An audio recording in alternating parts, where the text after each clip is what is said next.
Private చేసేయడం వల్ల ఏమైపోద్ది, ఇప్పుడు ఇందులో మెడికల్ కాలేజీలో మెడికల్ స్టూడెంట్ దగ్గర నుంచి ఈ ఒక్కొక్క కాలేజీకి మినిమం 1000 అనేది మినిమం స్టాఫ్, గవర్నమెంట్ స్టాఫ్ అవుతుంది.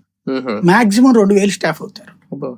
అవుట్ సోర్సింగ్ అన్ని కలిపితే 2000 నుంచి 2500 మంది స్టాఫ్ అవుతారు. అంటే 17 కాలేజీలకి దగ్గర 20,000 మంది స్టాఫ్, మినిమం మాక్సిమం 40,000 మంది స్టాఫ్, ప్లస్ దాని చుట్టూ అవుట్ సోర్సింగ్, ఇంకా ఏది డయాగ్నోసిస్ సెంటర్లు మొత్తం అంతే కదా. ఇప్పుడు మీరు ఒక ఎన్ఆర్ఐ చూడండి, లేకపోతే ఒక మణిపాల చూడండి, ఒక అపోలో చూడండి, లేకపోతే ఒక యశోద చూడండి, ఏం చేస్తారు, హాస్పిటల్లో పెట్టుకుంటారు అవన్నీ.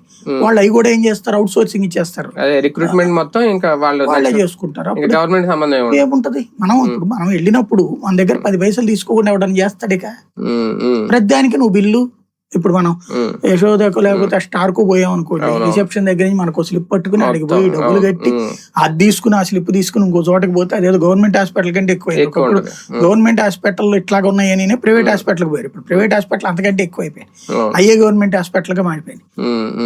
ఇవన్నీ ఇక్కడ వీళ్ళు ఆలోచించుకోవాల్సినటువంటిది ఏంటంటే, ఇప్పటికైనా జగన్ ని తిట్టడము, జగన్ తెచ్చాడు కాబట్టి చెడగొట్టడం, లేకపోతే రాజశేఖర రెడ్డి పేరే గుర్తుండిపోతుంది అనుకోవడమో కాకుండా నువ్వు అంతకంటే అప్డేటెడ్ చేయి. ఇప్పుడు నువ్వు మండల వ్యవస్థ తెచ్చాను నేనే గొప్ప అని చెప్పి దశాబ్దాల తరబడి చెప్పుకుంటున్నావు కదా, సచివాలయ వ్యవస్థ దాకా ఎందుకు పిసికిపోతున్నారు మనం? అంటే అంతకంటే గొప్ప వ్యవస్థ, నీ వ్యవస్థ కంటే తర్వాత వ్యవస్థ తెచ్చానని చెప్పి జగన్ ఆ వ్యవస్థలో నేనెందుకు జోక్యం చేసుకోవడం వదిలేదే. అంతకంటే అప్డేటెడ్ వెర్షన్ తీసుకో. కానీ వైద్యం విషయంలోను, వైద్యం చదివే విషయంలో రెండింటిలోనూ మీరు చెప్పిన సఫరింగ్ అయితే కనిపిస్తుంది, ఇప్పటికీ కనిపిస్తుంది. అది భయం కూడా వేస్తుంది. నేను వచ్చిన విద్యార్థులు వీళ్ళందరూ చూస్తే అదే అర్థం అవుతుంది. ఫ్యూచర్ ఏంటని భయంతో కూడా వచ్చిన వాళ్ళు చాలా మంది ఉంటారు. ఇది ప్రజలకు అర్థమయ్యేలా చెప్పే విషయంలో నిన్న యాజిటేషన్ గానీ ఇంత ముందు చేసిందంట వైసీపీ సక్సెస్ అవుతుంది. ప్రజలకు వాళ్ళు ఒకటే ఎప్పుడైతే వచ్చిందో it's already in debate. Media, social media, వీళ్ళందరూ ఏమి విద్య లేని వాళ్ళు కాదు కదా, వీళ్ళందరికీ తెలుసు. ఈవెన్ తెలుగుదేశం సానుభూతి పరిలో కూడా ఈ విషయంలో కొంత ఇది ఉంది.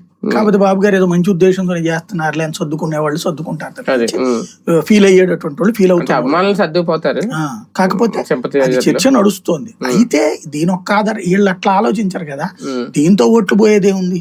మన వాళ్ళందరూ మనకి మేజర్ ఇది మెడికల్ అనేది చాలా మేజర్ ఇష్యూ అనుకోరు. అంటే మీరు ఎప్పుడైనా సరే ఒకటే గుర్తు పెట్టుకోండి, తెలుగుదేశం ఫార్ములా యాక్ట్ లో